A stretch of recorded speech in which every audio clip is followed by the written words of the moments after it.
Sir පන්තියේ ලස්සනට පාඩම කියලා දෙනවනේ. හොඳට තේරෙනවත් එක්ක පාඩම ආයෙත් නෑ සුපිරි. හැබැයි විභාගෙට ලකුණු අන්තිමයි. මොකද්ද මේකට හේතුව?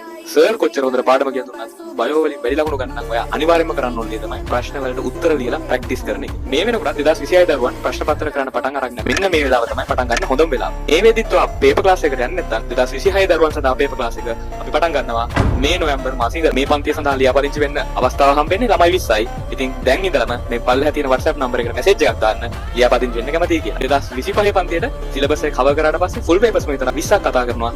මේ වෙනකොටත් අපේ 25 ළමයි 17 වෙනි පේපර් එක තමයි ලියන්නේ. 25 එහෙම කරපුවා අපි 2026 ළමයින්ට ෆුල් පේපර්ස්ම විතරක් 25ක් කරවලා තමයි විභාගයට යවන්නේ සම්පූර්ණ සිලබස් එක අවසන් වුණාට පස්සේ. ඉතින් දැන් ඉඳන්ම පේපර්ස් පටන් ගන්නවා. දැනට කරලා තියෙන තැන් වල ඉඳන්ම. ඒ වගේම මේ පේපර්ස් වලත් MCQ, SCQ, SS මේ ඔක්කොටම පුහුණු කරනවා. ඒ වගේම ඔයාලගේ පේපර්ස් බලලා දෙන්නේ වෙන කවුරුත් නෙමෙයි. ඔයගොල්ලෝගේ විශ්වසයම තමයි. මේ හින්දාම තමයි ළමයි 20ක් විතර මේ පන්තියට බඳවා ගන්න. හින්දා පරක්කු වෙන්න එපා. දැන්ම WhatsApp මැසේජ් එකක් දාන්න පල්ලෙහා තියෙන නම්බර එකට.